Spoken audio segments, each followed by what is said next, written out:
मेरी शिकायत लिखिए बड़े बाबू।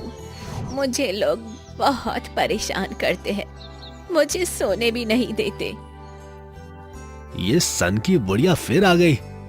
मैं तो परेशान हो गया हूँ इसकी शिकायत लिखते लिखते। बुढ़िया हमेशा थाने जाती और थानेदार से शिकायत लिखवाती। मेरी शिकायत लिखिए, लोग मुझे सोने नहीं देते, खाने नहीं देते, मैं परेशान हो गई हूँ। भला इस उम्र में भी लोग मुझे परेशान करते हैं। हम आपकी ही तो शिकायत लिखने के लिए यहाँ बैठे हैं। बताइए आज क्या हुआ? मेरे घर के पास कुत्ते मुझे भौंक भौंक कर सोने नहीं दे रहे। परेशान कर दिया है उन कुत्तों ने मुझे। आप जल्द से जल्द उन्हें पकड़िए और इस लॉकअप में बंद कर दीजिएगा थानेदार साहब। अरे भला मैं कुत्ते को कैसे लॉकअप में बंद करूंगा? हम जानवरों को नहीं पकड़ सकते। नहीं नहीं, आपको मेरी शिकायत लिखनी ही पड़ेगी। आपको यहाँ आराम करने के पैसे नहीं मिलते हैं। आपको मेरी कंप्लेन लिखनी पड़ेगी। लिखिए मेरी कंप्लेन अभी के अभी थानेदार जी। ठीक है, आप चिल्लाइए मत। मैं उसे पकड़ने की कोशिश करूंगा। आपकी कोशिश नहीं, आपका परिणाम चाहिए। आप शाम तक उस कुत्ते को पकड़ लीजिएगा।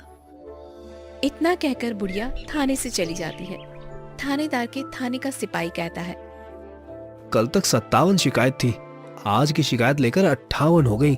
2 और शिकायत लिखवा दी है इसने। 2 और शिकायत लिखवा दी तो पूरी की पूरी सेंचुरी हो जाएगी। इस बुढ़िया की तो कंप्लेंट लिख लिख कर मैं थक गया हूँ। हर रोज आती है और हम सब पर चिल्लाती है और जंगली जानवरों की कंप्लेंट लिखवाती है। अब क्या मैं इन जंगली जानवरों को पकड़ता फिरूं? पुलिस को तो इन लोगों ने मजाक समझ लिया है। बुढ़िया रोज जाती थी और थाने में कभी कुत्ते तो कभी बिल्ली की शिकायत लिखवाती थी। दूसरे दिन बुढ़िया फिर थाने जाती है। बुढ़िया को आते थाने का सिपाही देख लेता है। सिपाही जाकर टेबल के नीचे छुप जाता है। थानेदार सिपाही को देखकर सिपाही से कहता है, ये क्या कर रहा है? मुझे टेबल के नीचे क्यों छुपा रहा है? अरे मैं तो कहता हूँ कि आप भी छुप जाइए। वो सन की बुढ़िया फिर से आ रही है। उसकी शिकायत लिखते लिखते रजिस्टर खत्म हो गया, लेकिन उसकी शिकायत खत्म नहीं हो रही। अरे क्या सन की बुढ़िया फिर से आ रही है? इतना कहकर थानेदार भी छुप जाता है।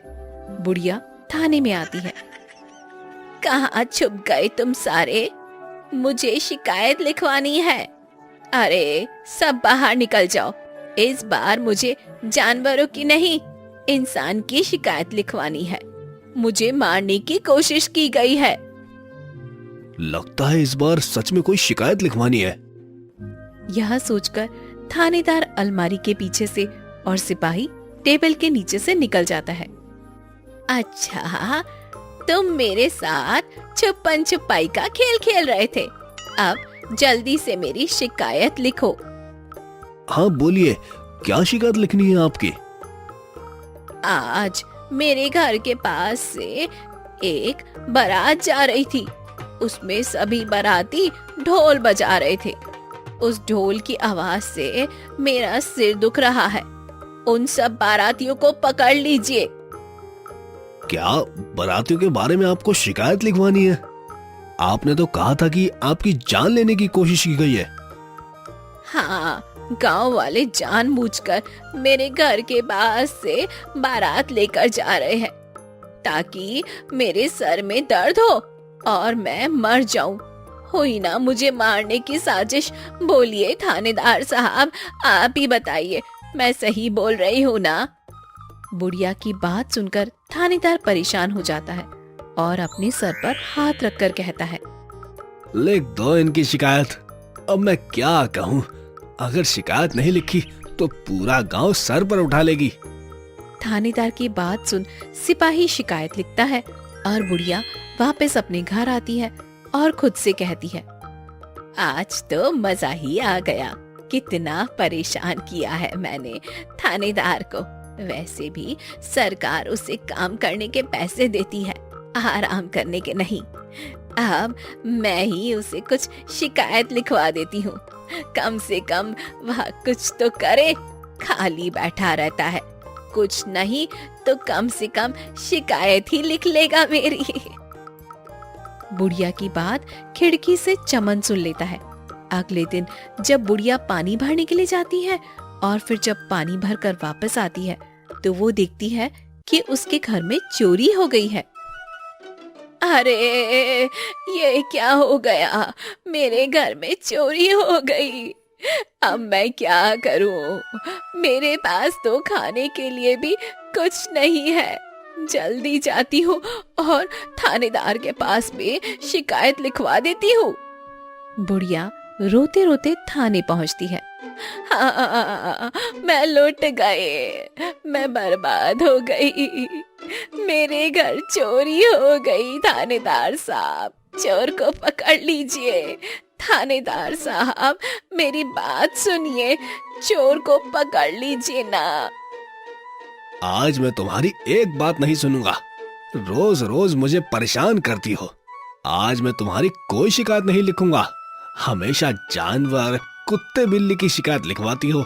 मेरे पास बहुत काम है, तुम्हारी शिकायत नहीं लिखूंगा। नहीं नहीं, इस बार मैं जंगली जानवर की शिकायत नहीं लाई हूँ। सच में घर में चोरी हो गई है। मुझे असली शिकायत लिखवानी है और शिकायत दर्ज कीजिए। मेरे साथ ऐसा मत कीजिए थानेदार साहब। उस चोर ने मेरे सारे गहने, मेरे कपड़े चुरा लिए हैं। आप मेरी शिकायत लिखिए और उस चोर को पकड़ लीजिए। तुम शांति से थाने से बाहर जाओ। मुझे तुम्हारी कोई शिकायत नहीं लिखनी।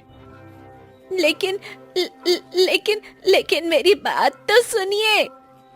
बुढ़िया की बात थानेदार नहीं सुनता और बुढ़िया को अनदेखा करता है।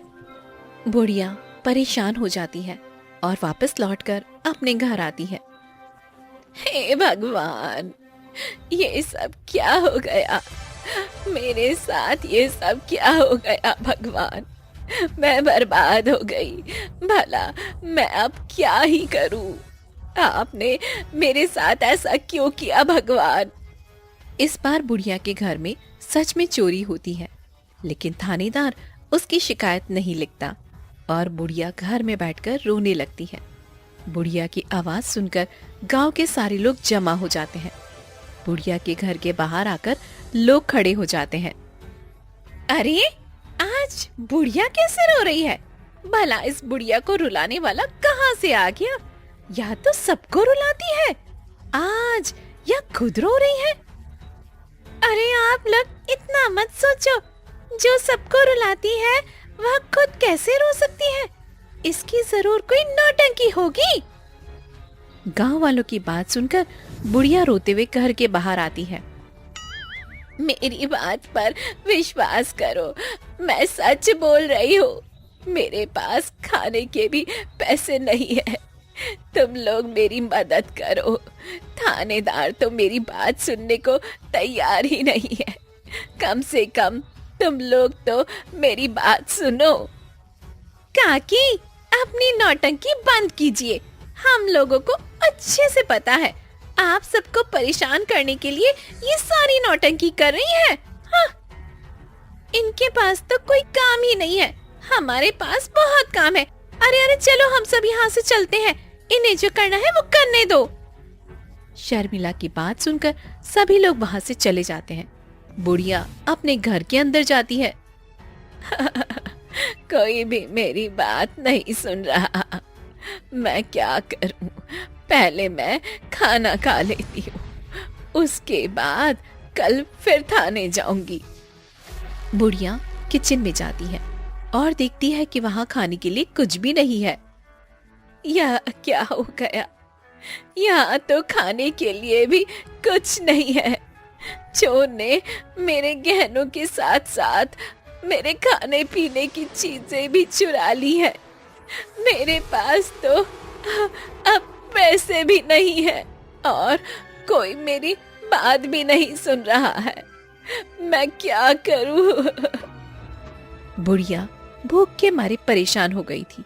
वह रोते रोते फिर से थाने जाती है। वहाँ सभी गांव वाले पहले से ही मौजूद होते हैं। मैंने तुम लोगों का क्या बिगाड़ा है?